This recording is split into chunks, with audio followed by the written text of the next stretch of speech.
We recently unboxed the Redmi K30 5G here on C4 eTech, and today it is yet another 5G phone that I have for you, but this time it's from Realme. It's Realme's X50 5G. So in today's video, let's unbox the X50 and let's see what it is that Realme have done with their first 5G offering. Hey guys, Ash here from C4 eTech, and if this is a video that you end up finding interesting, subscribe, turn on notifications by hitting that bell icon. Let's now go ahead, get the unboxing.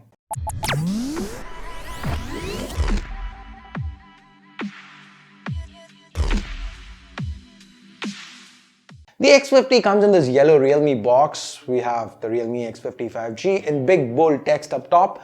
We also get Realme branding to the sides but in Chinese, which makes sense given, after all, I have imported this one from China. To the back of the box, there is a sticker with a lot of information written on it. Here's the 8128 variant. Let's now slice through the plastic, lift up the lid.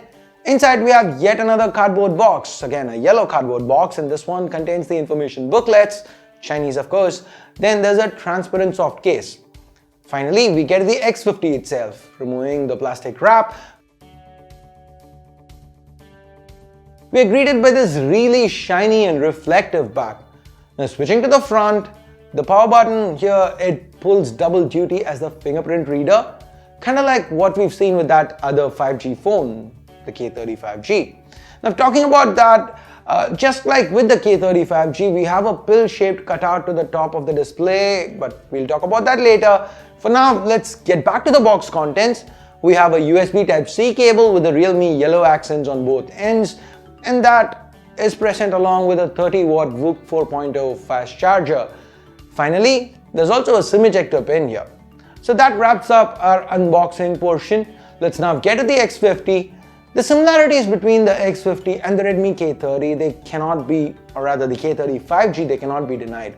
They share a lot of the same specs as well as design choices. But I think I'll save the comparison for another video. For now, for this video, we're going to be mainly focusing on the Realme X50 5G, or rather the Realme X50. Starting off with the build, we have Corning's Gorilla Glass 5 to both the front and the back. The way the rear cameras are arranged, the logo placement, it's all typically Realme. The finish here, it reminds me of the Realme X2. The glass doesn't reflect light quite the same way, but the design language similarity, it's quite striking. Given the glass build, the X50 does seem to pick up its fair share of fingerprints. It's also slippery as all other glass builds are. This variant, it's called Polar Silver, and it looks almost grayish. Now at 202 grams, the X50 has a certain heft to it. It's not a light phone. Now this heft and the larger screen means that this is not a phone that's aimed at people looking for single-hand usage. The good news though is that Realme have lowered the placement of the power button, so reaching it with the thumb, it's quite easy. And that's all the more important here because the X50 here, like I said earlier, the fingerprint scanner, it's integrated into this power key. I've said it in the past, I'm not a huge fan of this side-mounted placement, but I kind of warmed up to it with the K30 and the K30 5G, so it's not bad, but I'd still prefer it to the front. And this fingerprint scanner, it felt fast. The button has a tiny bit of wobble though. That said, it's got a satisfying click to it, and so do the volume rockers, which are present to the left of the phone. Up top, we have a secondary noise cancelling microphone, the primary mic along with a dual SIM tray, a USB Type-C port, an internal speaker. They reside at the bottom. So yes, there is no support for microSD or the 3.5mm headphone jack. That's definitely a bummer, especially when this is a phone that's competing with the Redmi K30 5G, a phone that has both. Anyway, moving on, the reason why the fingerprint scanner is physical is because we've got another IPS LCD panel with the X50, a 6.57-inch IPS LCD panel to be precise. The punch hole, it is present to the top left though, and this one contains a 16-megapixel primary snapper which takes well-detailed selfies. Like for example, if you zoom in here, you can see the strands of his beard. The colors, they tend to be a bit on the punchy side of things, and the background, it's well exposed, so the dynamic range is pretty good. Now that's something we've come to expect because Realme has kind of been using the IMX471 again and again, and that's the same sensor we find here as well. They've been using this since the original Realme X, and it's served them well. The other camera though, unlike with the K30, this is not a depth sensor but a wide angle option. It's an 8 megapixel ultra wide. The field of view is 105 degrees, a big step up from the 79 degrees on the primary. It should be great for these group selfies, and the details here are also pretty decent. Now coming back to the display, the resolution is Full HD+, no surprises there. The colors are pretty rich and the viewing angles, they are as impressive as ever. Now that said, the most special thing about this display, it's gotta be the refresh rate. It's 120 Hz, everything seems to glide on this interface. The combination of the high refresh rate screen with the revamped Realme UI makes for a buttery smooth user experience. The internals, they're also pretty strong. We have a Snapdragon 765G chip running the show here just like it did on the K35G. Swiping between menus or switching between apps, everything felt snappy and the animations, they were smooth. We did try out a few games, and the Adreno 620 GPU on the Realme X50, it manages to keep pace and deliver a lag-free fluid experience even for those games that support the higher 120Hz refresh rate.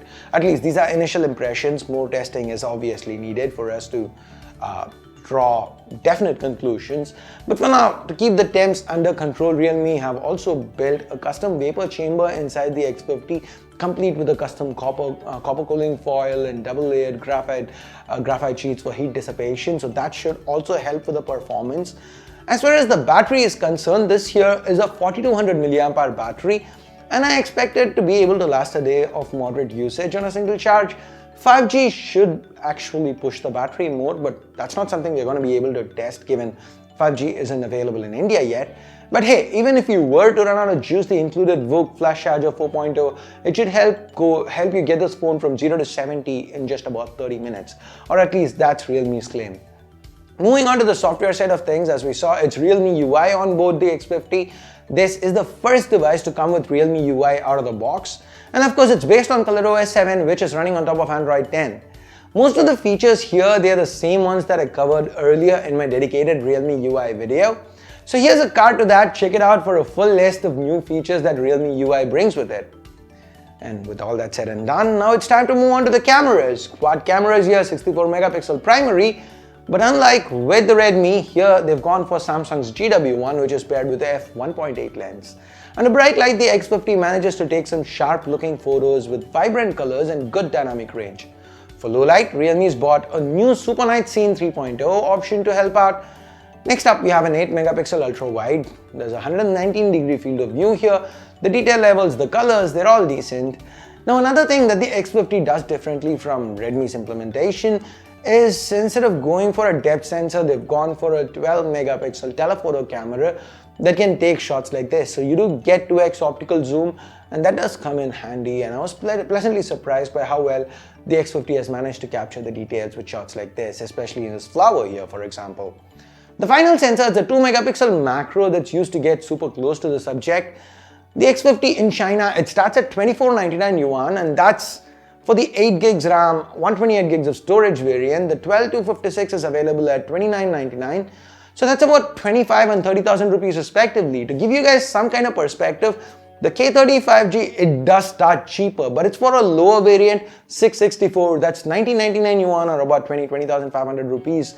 The Redmi K35G's 8128, that costs 2599 yuan. So Realme, when we are comparing variants, the X50 is actually 100 yuan cheaper. Now the X50 is not slated to come to India, but I still found this phone pretty interesting, so I chose to cover it. It's one of the first 5G phones out there, right? So hey, it's something I really wanted to cover. So would you guys want to see a speed test side by side between the Redmi K35G and the Realme X50? Is that a video you'd find interesting? Both 765Gs, both 120Hz panels, both on Android 10 with their respective custom interfaces, both 5G phones.